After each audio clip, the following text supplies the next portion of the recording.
Welcome to The Gut Show. I'm your host, Erin Judge, registered dietitian and founder of Gutivate. I'm also your fellow IBS warrior. Our goal on this side of the internet is to empower those with IBS and digestive disorders to understand their gut better, to have a healthier relationship with their bodies, and to make confident choices to improve their digestive health.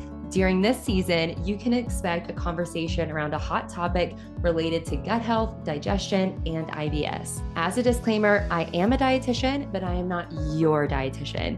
So everything covered in this episode is meant to be educational and is purely information that you can take back to your healthcare team in order to make the best decisions for you. If you're new here and something just doesn't feel right in your gut, if your symptoms have led you to this podcast, I invite you to start by taking the quiz. What's your poop personality?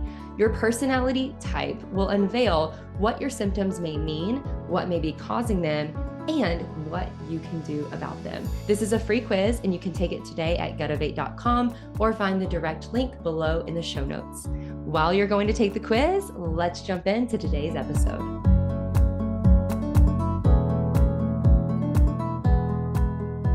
Welcome back to The Gut Show. I'm so excited because today I'm not alone. I get to be joined by one of our Gutivate team dietitians, Jessie, who's also a friend from the internet, and Jessie Hoffman, which we should call Dr. Jessie Hoffman because she does have her PhD.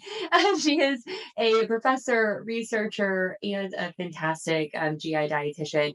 I am so excited to bring her in. So Jessie, thank you for being here. Thanks so much for having me.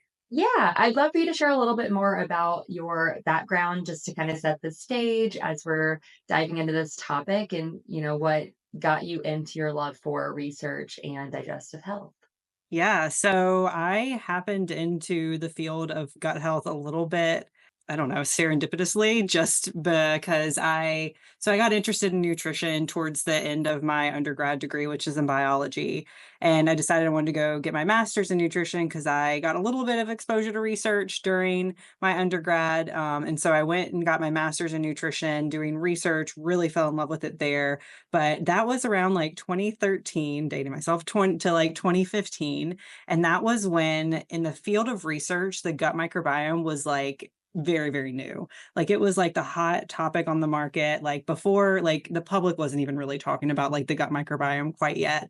But my mentor at that time, we were doing some research on like metabolic health and like liver health and like diabetes and stuff. But he was really interested because he had some friends that were dabbling in the microbiome. He was like, why don't we just like add this onto our study? And so I had to do a lot of reading on it. And that is really what like spurred my interest into the gut microbiome, which was, I mean, it's just continued to evolve from there. So ended up going and getting my PhD, and my mentor doing my PhD was so nice. He was just like, you can do whatever project interests you as long as it kind of falls under the umbrella of like what we research, which was like environmental pollutants and like cardiometabolic disease. And it really just so happened that the pollutants that we were studying, the way we get exposed to them is through the diet, which anything you eat is naturally going to get exposed to your GI tract. So I was very fortunate to study the gut microbiome there. And then so aside from just like a researcher kind of falling into it that way, personally got really interested in gut health because as one does, as you move throughout very stressful times of your life, like master's and PhD, I developed IBS. And so stress is a very big trigger of mine and kind of found that there and then got really into that area in terms of practice as a dietitian because had the research background and then had that personal experience, which caused me to dive further into how do we manage IBS from like a practical perspective. So yeah, it was all by accident. I love that. And I had kind of a similar experience because I was also in school around that time, just not in my master's, but the height of research, I think some people just have no idea what that was like, especially if you also kind of struggled with GI symptoms in any way, like learning about just how the gut microbiome interacted with the rest of our bodies. And it seems so common sense now because we say those things like it's nothing or like, yeah, everyone Yeah. knows this. But at the time, they did not. And it was No. such a groundbreaking thing. And then I think we're even just now getting to the point where diet is even discussed in that realm too, which seems kind of crazy, but I Mhm. think people forget just how young a lot of this stuff actually is, and um, like how revolutionary it is. Like when we look at, the way health is moving forward, health education, nutrition, everything that we do. Yeah. So very exciting that you get to be part of that, especially on that like research level and then the practical side, which I know you do in our practice, you do through social media, you do kind of everywhere that you can. And that makes a big difference, like being able to put it into practice for Yeah. people. Speaking of that, like our topic today is one that is probably one of my most asked questions. I'm sure it's something that you're asked about a lot because, again, you are on social media. I'm sure you're probably even asked this in your classes from your students because it's something that we hear about as being this really important thing, this very trusted resource, kind of like it's the new multivitamin almost. But what do we know about it, right? There's a lot of like gray area, and so I want to dive into it, and that is food sensitivities and food sensitivity testing. Yes, love this topic. I actually was talking about it I'm teaching like an intro metabolism class this semester, and we were talking about like carbohydrate digestion and metabolism and stuff like that. And so naturally, we end up talking about like food sensitivities because with carbohydrate digestion, those our FODMAPs fall into that, and so we end up talking about IBS and stuff in the realm of that. So food sensitivity testing comes up when we talk about that a lot. So yes, it is a very hot topic in all areas of my life right now. Yeah, I think it always will be because marketing is so strong in this space. And I want to go into this conversation not biased. Like I know both of us are Yeah. not looking at this from a biased perspective. Neither of us make money on these tests, so we're not in that world. And also, there's nothing really to gain from bashing them for no reason. So we're kind of in the middle. Like I think as a dietitian, right, where our goal is to figure out like what is going to be the most helpful resource for patients, what is going to be trusted, what's going to lead to more clarity versus confusion, what's going to lead to the most varied full diet that also supports health. Like that's our goal. And so Mhm. even with what we talk about today, that is the goal. You kind of hit on this a little bit, but I want to start with the statement that food sensitivities are real. So I think that's Mhm. something to just put out there, right? Food Yeah. sensitivities are real. Food intolerances are real. And so I would love for you to define like a food sensitivity or food intolerance and Yeah. just walk us through how that compares to a food allergy. Yeah. So when we think of something that is like a food allergy, it is when our body is mounting a specific immune response to a an antigen essentially that is entering our body. So basically, foods contain tons of different proteins, and some of those proteins end up improperly triggering our immune system sometimes. And when that happens, we release these molecules called immunoglobulins. And in the instance of allergy, usually they're something called IgE or immunoglobulin E. And those are really what's responsible for us mounting that immune response that we like typically think of in terms of allergy. Like maybe your throat gets scratchy and it starts to swell a little bit, or you get hives or something like that.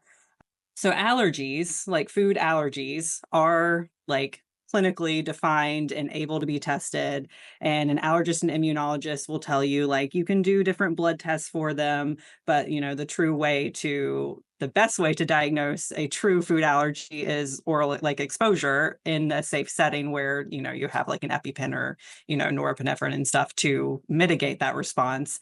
And so those can be diagnosed clinically where you get into kind of some murky territories when we start to talk about like food intolerance and food sensitivity, which some people separate the two, but usually I just kind of talk about them together because I think they're pretty much mostly the same thing for the way in which we speak about them. And when it comes to food intolerance or food sensitivity, what we're really thinking about here is a digestively mediated response. So it's manifesting not as, hives, itching, swelling, rash, that type of thing most of the time.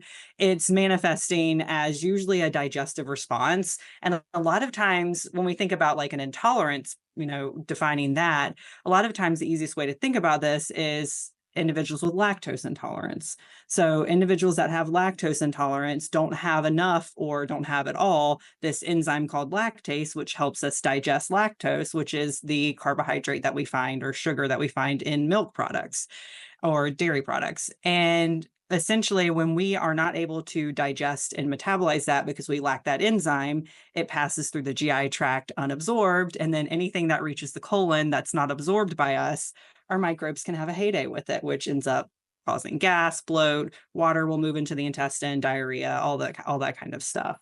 And so when we're thinking about like a defined intolerance like that, a lot of times the difference between like an intolerance and a sensitivity is an intolerance, a lot of times you think of as not having the enzyme responsible for breaking down that food molecule. With a sensitivity is where it becomes more murky of like maybe we do have enzymes to break down these food molecules, or they're molecules that don't require enzymes to break them down for us to absorb them.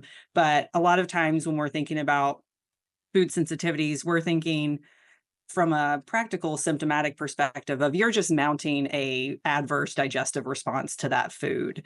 And then like outside of that, I mean, we see individuals with sensitivities that may manifest outside of the GI tract. You know, maybe you eat a food and you start to notice other symptoms, you know, maybe like acne is one that like people will commonly associate with, maybe we're sensitive to a food like that. So yeah, that's kind of how I differentiate them, is thinking about like an immune mediated response versus like a digestively mediated response for the most part. Yeah. I love that. And I think that's a helpful piece for people to think about practically. I always say, like, take a step back and really process information to then understand maybe how it connects to what you're experiencing in your own body. So, I think knowing why things happen often can help determine steps forward. And, with food allergies, like, we know that's kind of like autoimmune in a way, right? It's like the immune Mhm. system is reacting. And the majority of people with food allergies, that's going to continue to happen over and over and over again, mostly for their life. Like, maybe in childhood things can kind of change a bit. You can develop things later based on what's happening with the immune system. But for the most part, the food is kind of the problem. Like, your immune system reaction is the main problem, but that might not be fixed. And I think with food sensitivities, where people tend to trip up in the marketing or in the conversations is that, if the food allergy, you eliminate that food, your symptoms will likely go away for a really long time, if not ever, right? Like, you may be totally fine. Whereas with a food sensitivity or food intolerance, there might be one or two, like a lactose intolerance, where if you eliminate that, that food was clearly causing all your symptoms and you eliminate it and then those symptoms go away. But often the foods are not the problem. The function of the digestive system might be the problem. Your gut brain connection might be the problem. An overload of other things may be a problem. Like, it may not be the food. And so eliminating the foods with food sensitivities doesn't always make symptoms go away fully. Mhm. And, as we get into testing, like, I think it's really important to differentiate that, because a lot of the marketing out there is that, oh, well, if you can identify what you're sensitive to, you eliminate it and your problems are all going to go away. And I think that's really misleading based on what we see in practice. And like you mentioned, you know, intra-intestinal, like inside the gut, but also extra intestinal symptoms. Things can vary across the board and it can depend on so many factors that, a test may not be able to tell you. And even just nailing down a food may not 100% tell you why that's happening in your body. And if you don't understand why, it can be really tricky to understand how you move forward from it and what to do 5 years down the road, 10 years down the road, if that's Mhm. the problem is still in place. Um, Beyond like a very clear enzyme deficiency. So that does get us into the types of tests that are available. And so before we get into some of these kind of marketed food sensitivity tests, there are ways to test for enzyme deficiencies. Like, you can also look at a diet and look at symptoms and do an elimination. I think that's the way that we test for food intolerances or sensitivities the most, is through dietary elimination, Yeah. reintroduction, actually looking at what you're eating compared to the symptoms that you're having, like taking in that full kind of medical history, symptom history. There are some breath tests on the market, and there is some testing available through an endoscopy that can actually look at enzyme levels. And so, what you mentioned with lactose intolerance, lactase, the enzyme that breaks down lactose, it can be tested. So you can get, it's not the most trusted, most clinically like perfect test in the world, but you can look at that and then confirm that compared to your symptoms, trial a lactase enzyme or eliminate lactose, reduce lactose, whatever you decide to do with that information and get relief. The same is true of other types of carbohydrates like sucrose, which breaks down sugar, isomaltose, which helps break down your also maltase, which helps break down maltose, which is in starches. There are some different options out there to look at these enzymes through breath testing, but also when you get an endoscopy, they can take a biopsy or what's called like an assay, and they can look at those actual numbers and see if you're high or low. Some people don't produce like enzymes to break down like a wide range of nutrients, which is related to the pancreas. That can be tested for, not always perfect, but it can be tested for. So when we're talking about some of these other tests, I just wanted to make sure that we're not lumping all of this together, because some of these enzyme related tests are a little bit more validated and a Yes. little bit more trusted, should always be confirmed with your actual diet compared to your symptoms. Because if you come back lactose intolerant, but you haven't eaten dairy in 5 years and you're having daily symptoms, like Mhm. obviously that's not the problem, right? So we have to make sure we're using the data you get in a test and compare it, which I'm going to say a million times. So then that brings us to these other groups of tests. Yes. So with these tests that show up on the market, what are they actually looking for? Like, can I describe a little bit about what these tests are? Because you mentioned this immune response and how that might Mhm. be tested by an allergist. Like, is this Yeah. the same, or what's going on with these tests? Yeah, so the companies would lead you to believe that it's, kind of the same, and what it's testing for is similar. And so like I mentioned with an allergy, you're testing for that IgE antibody, which is again the most responsible for that mounting of that immune response. And what these food sensitivity tests are testing for in the blood is an IgG antibody. And so essentially, IgG is what we call like a memory antibody. And so basically, what it ends up testing for is you've been exposed to that food at some point in time, most often pretty recently, and so it's going to be at higher levels, usually if you're kind of exposed to it more recently. And so what this ends up showing is not necessarily that your body's mounting an immune response, but that it's basically saying, we've seen this antigen before, we've identified this. It doesn't mean that that correlates with symptoms. And there's actually even some research that sometimes a higher IgG response on some of these tests might actually indicate greater tolerance to some of those foods. So it's the IgG4, I believe. There's some research on that it could actually indicate a greater tolerance to some of the foods. So it's a little murky in that instance. And so what these are doing is not necessarily giving you true data of, yes, your body is reacting to this food. It's basically saying your body's indicating that you've seen this before and that these are present, and it's reacting to that food because it's seen it before. And that doesn't correlate with an actual like systematic response or symptomatic response too. And so that's where we have to kind of we get into like tricky territory, is because a lot of times these are being marketed as kind of like direct to consumer tests. So you see them on the market. It's like, you don't even need a practitioner to kind of review this. People will order it themselves. They'll do the blood tests, they'll get it back, they'll try to interpret them themselves. They'll then go on these elimination diets because it tells them to eliminate specific foods. And then a lot of times they end up coming to us because we then then recognize, well, I've done all this and it didn't help. But one hallmark that it's like really tricky and consumers get tripped up on is with these tests, when you get that blood test back, again, it's going to show the foods that you've been exposed to as being kind of sometimes the most reactive. So that can feel like incredibly validating for people to be like, oh, I eat eggs and this, asparagus or, whatever, like daily, and it's coming back that I'm intolerant to these foods. No wonder I feel like crap. And then that leads them down the rabbit hole of like, well, let's eliminate these things. But then they don't start feeling better. And so they eliminate more things. And then they end up, elimination is not great from a psychological perspective and can kind of lead you to have not only nutrient deficiencies because you're not consuming a diverse diet, but it can lead you to even have more digestive problems down the future too, because you're excluding things from your diet. So it ends up being a very tricky slope for people. But I also want to recognize that in the off chance, sometimes the food test will come back and maybe they do correctly, quote unquote, identify a food that you're sensitive to. And that could just be just due to, luck that it identified that and you eliminate that and you feel great, which is where you hear these like success stories from. So it is incredibly confusing. And I'm glad we're kind of talking about it because it is definitely a question that I know we get all the time. Yeah. Absolutely. And a lot of people ask, well, why do I feel better if I do this, or does it hurt? There's a lot of those questions too. Like, well, if it's not perfect, like, could it give me any insight? Would it give me any direction?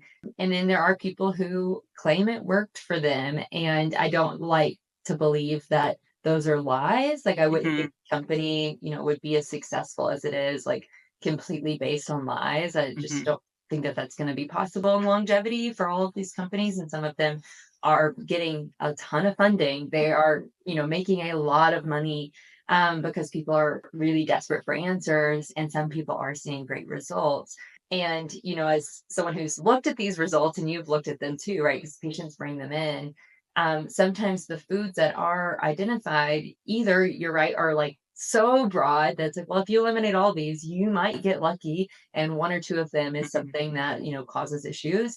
But also a lot of times they are very common food triggers for people if they already have digestion symptoms, if they have IBS, if they've had environmental things, like if they haven't been feeding their gut microbiome, if they've been under a large amount of stress, if they haven't been sleeping. We see this post college for a lot of people, maybe drinking more alcohol than they normally would, plus stress, plus changes in routines, moving to new places, starting a job, people going through huge life changes where their gut and their digestive capacity is down because of all this other exposure, just not taking care of their gut in the way that we know works for the gut as well as it can.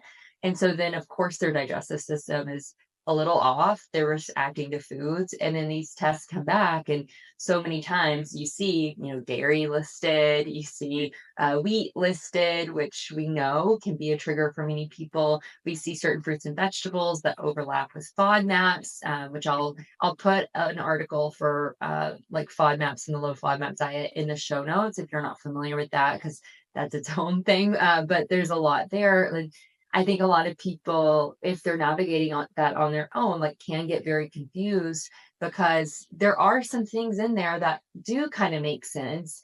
And if, as a dietitian, like, we look at their actual diet, we look at their symptoms, those are things that we could probably modify and see really big results for.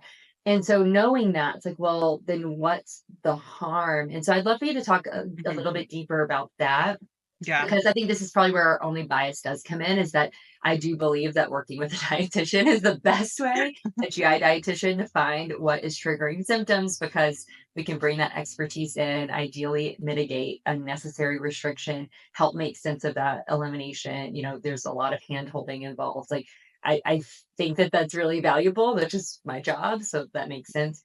But if you get to the same result where you get symptom relief, like, what's the harm in just following a list Yeah. versus understanding maybe the other pathways?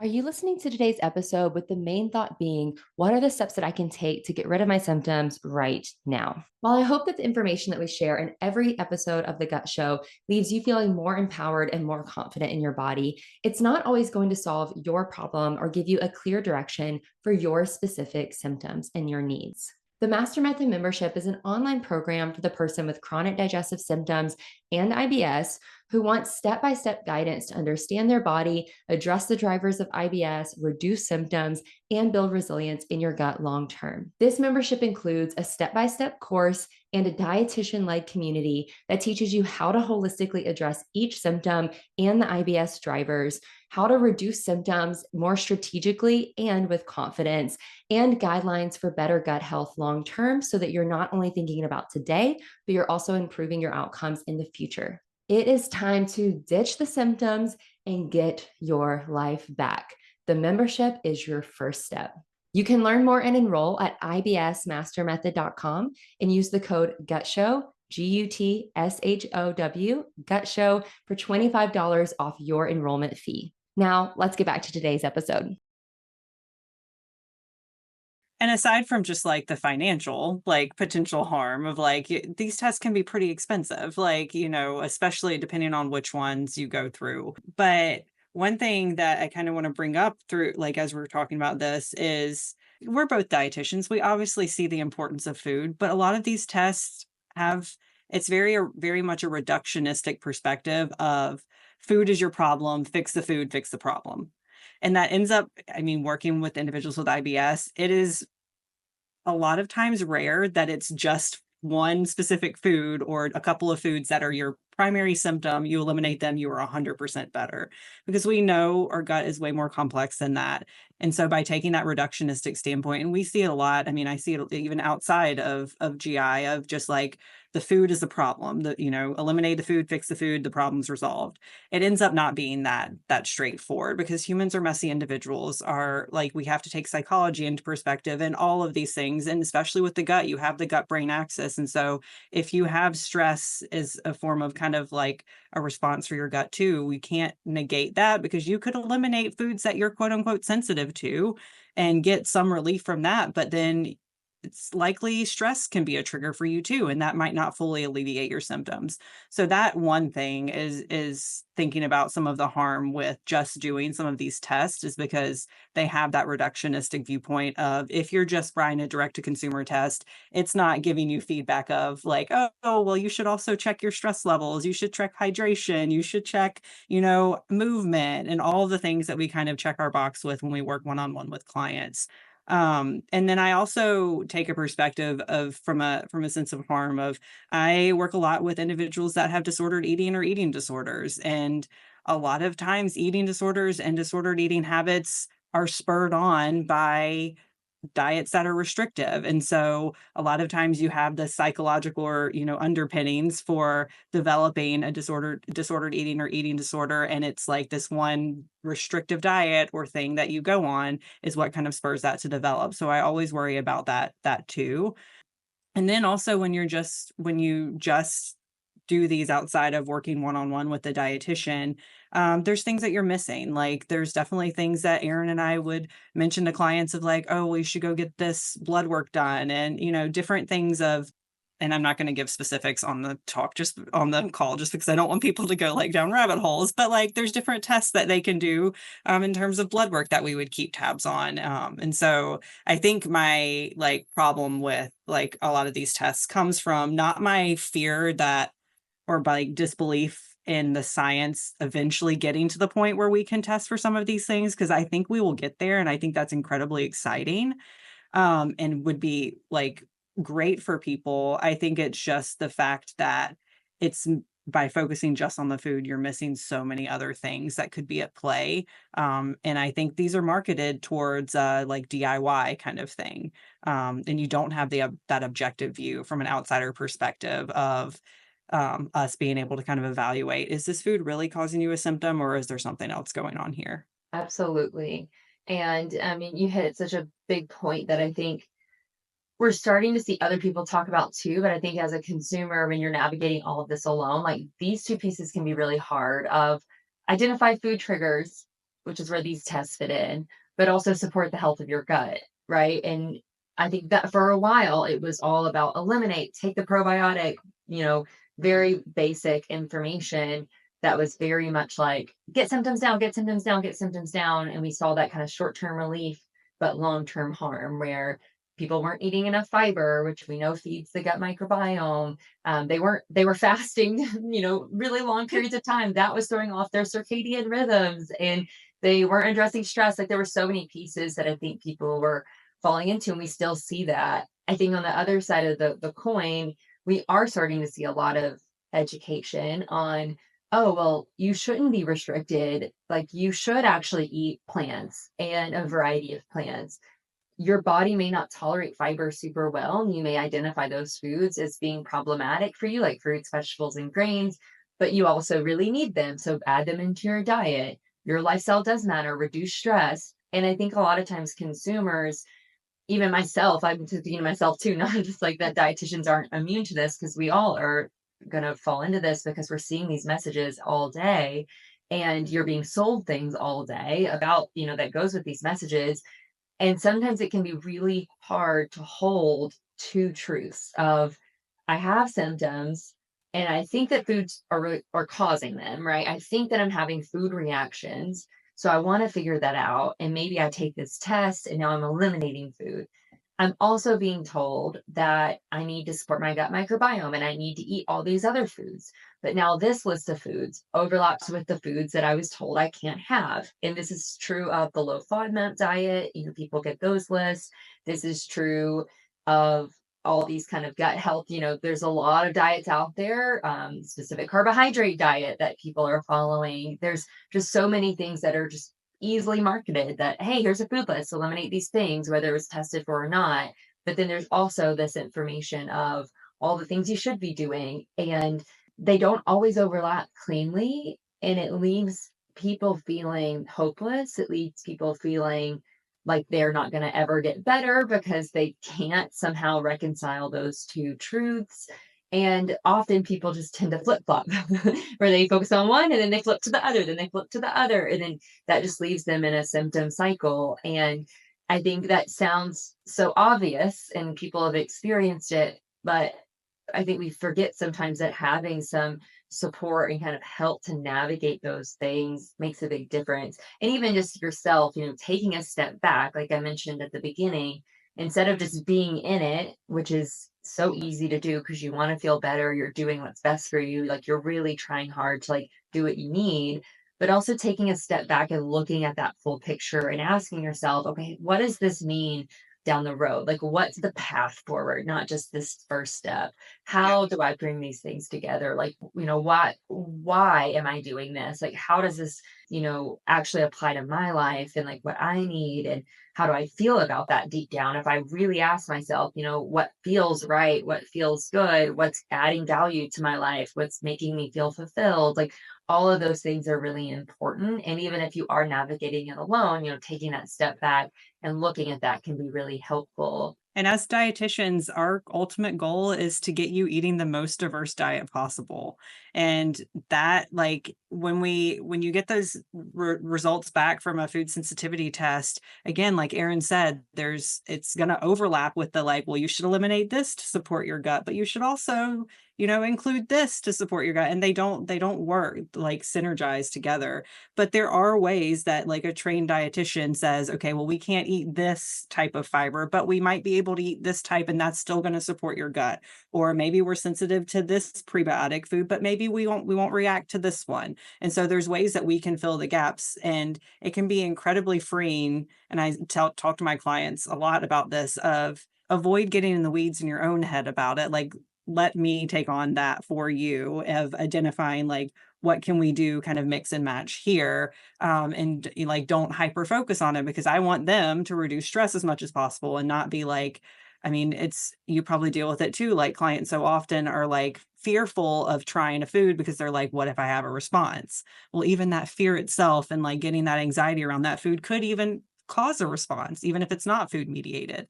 And so eliminating kind of that burden on them of giving some like freedom of like, let me take on this for you so that you can focus on just supporting yourself, mental health and well-being, logging your foods and symptoms, and let me do all the like deep diving and evaluating it.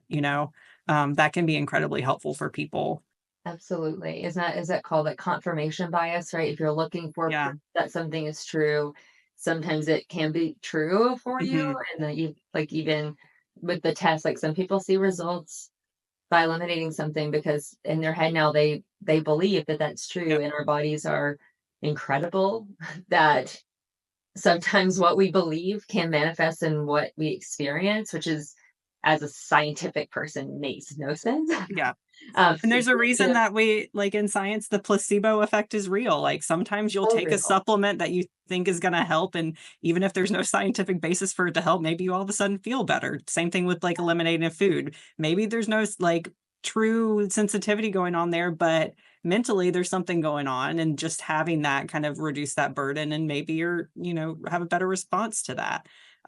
So having that objective third party outside view from a dietitian is really helpful because they can help eliminate those type of things or help identify those type of things if they're going on.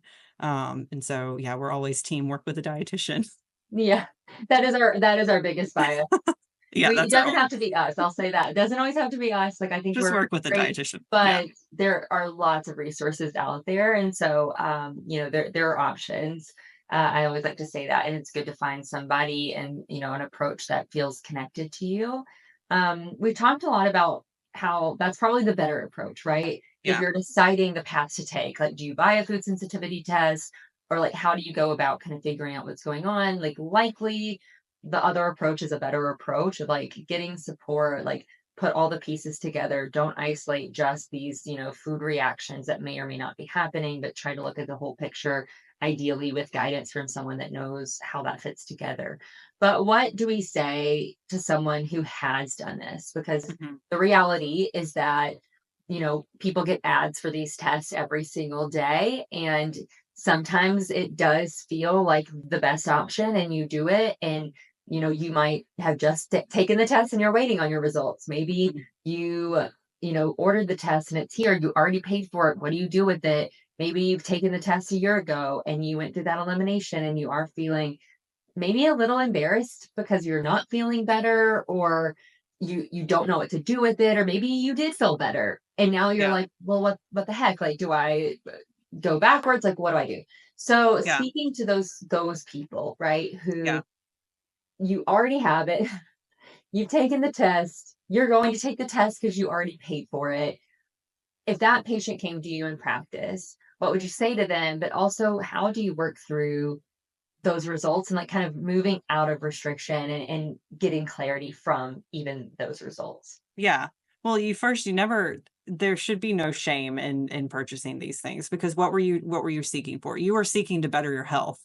Like, that should be applauded regardless, because it does take a lot of guts to just say, like, I'm fed up with this. I'm ready to like better my health. So you're already taking the step. It might be like slightly misguided, but like, I always, when people come to me with these tests, I review them, because like, in the off chance, like you said, like there could be stuff, and we sit down and we're like, okay, well, what have you eliminated? What feels good to you right now? What have you eliminated and you don't think that you truly react to? Like, so we use it still as data. I don't fully invalidate and be like, you wasted your money, throw this out. I'm not even going to look at it. Like, of course I'm going to look at it. Like, we're going to just dive deeper and talk more specifically about like, what is it showing? Do a little bit of education on like what these tests are actually testing for. Give them a little hope that, there might be foods on here that you are truly sensitive to, and we're going to identify that.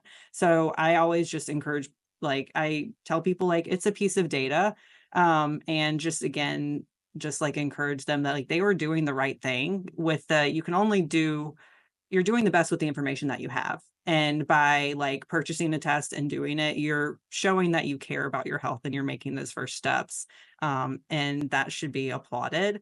But like, if you're thinking about like, well, what do I do now? Just know that like, take it with a grain of salt. Like, every test you should take, even the validated ones, like take it with a grain of salt. Like, even just standard blood work that you get done, like some blood levels can be off of a certain, like if you just get a standard, just like blood panels, there's blood levels that can be off for a variety of reasons. And it doesn't mean that you fully jump into like, oh, I'm diagnosed with this. Like, you take that with a grain of salt. It's a piece of data. You utilize it to make informed decisions. We don't make single decisions based off of one piece of blood work, regardless of what it is.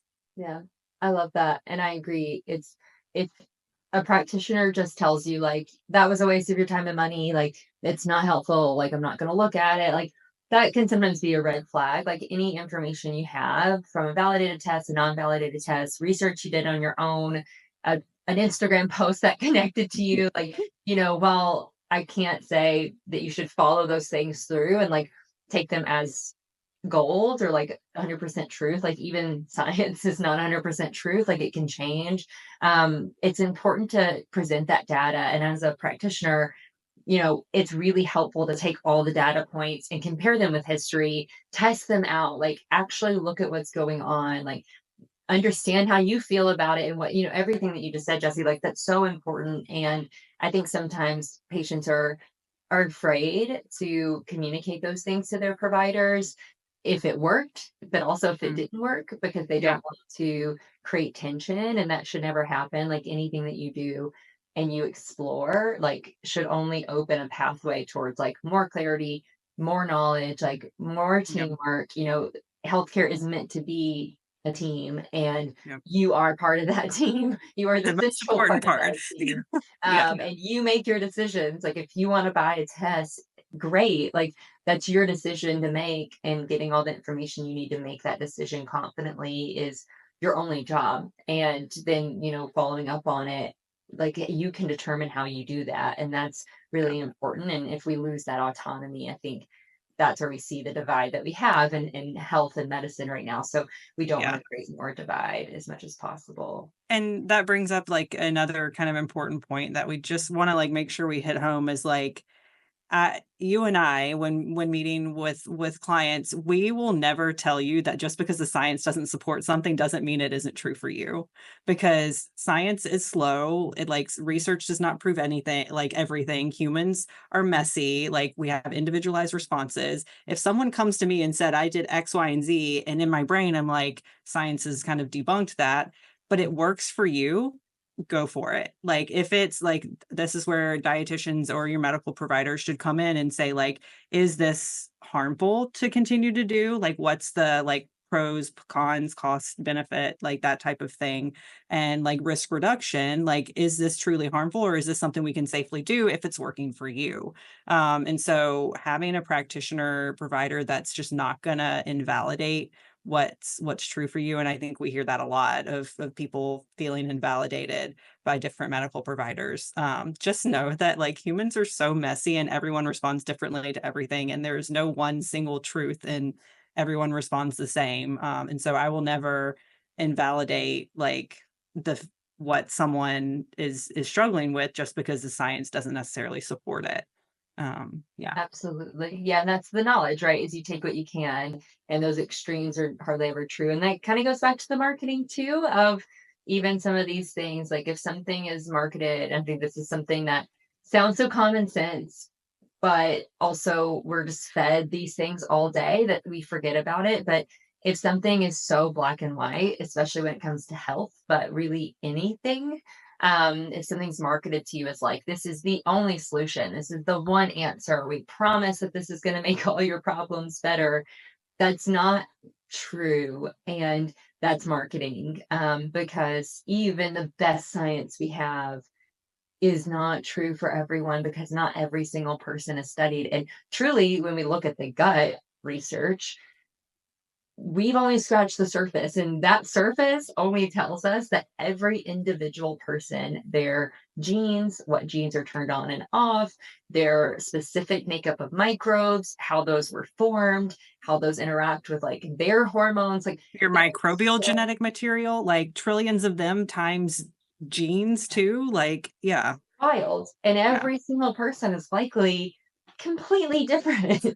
And what we think is pathogenic or harmful, for some people, it's not. What we think yeah, is helpful, for some people, it's not. Like, there's just so much individuality that comes with it, and it makes health really hard, because while we want just a quick, easy test, and we want to be able to like nail something down in research, like, a lot of the research is not replicated well, and like it does hit a wall because of that. And that's where that your own intuition and like learning how to take in information, compare it with your own body, have trusted resources where you can experiment with things in the safest way possible, and then monitor to make sure that you're making progress, that you're seeing the results, whatever that's going to look like for you, whatever those goals look like for you, and that you're not seeing harm done with labs, with symptoms, with whatever manifestation of that can come like come out for you. Like,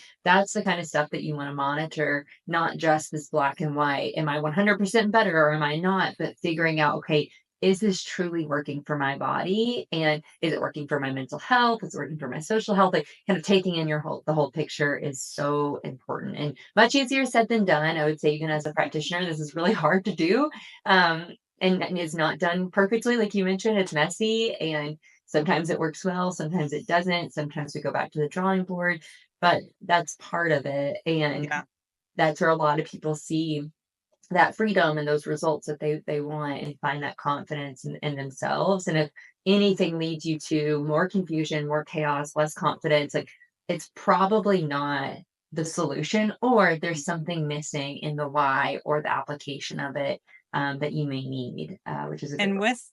And with like these quick fixes and stuff, I think it can lead to kind of adverse psychological implications because it's again that reductionistic viewpoint. And I think people get caught up, and I have these conversations with people all the time of like, it's unrealistic to expect that you won't ever have symptoms again. Like, it's not like a you do this one thing, you're going to be cured for life, because especially with the gut, we know that it changes, and like we don't know what causes IBS. It's thought that like microbiome shifts can cause that, which can shift all of the time. So it's unrealistic to expect that you won't have symptoms at some point in your life. But the goal of working with a dietitian or provider is to figure out how to mitigate and reduce those symptoms and make them manageable so it's not impacting your quality of life. And so I like to be real with clients of like, don't feel defeated if all of a sudden you wake up one day and your gut's feeling a little bit off. You go back to the toolbox that we set up, and what can I pull from? How can I address this today? Versus, well, crap, now we're back to square one. So I think that those tests kind of set up like a false sense of like, you fix this, it's fixed, you move on. When in reality, like it's going to be kind of a moving target of we're going to continue to kind of refine and adjust, and just giving you the tool set to make those decisions moving forward is our ultimate goal. Absolutely. I love that. That's a good ending point. I think that wraps that up well. And mic drop. So yeah, my job.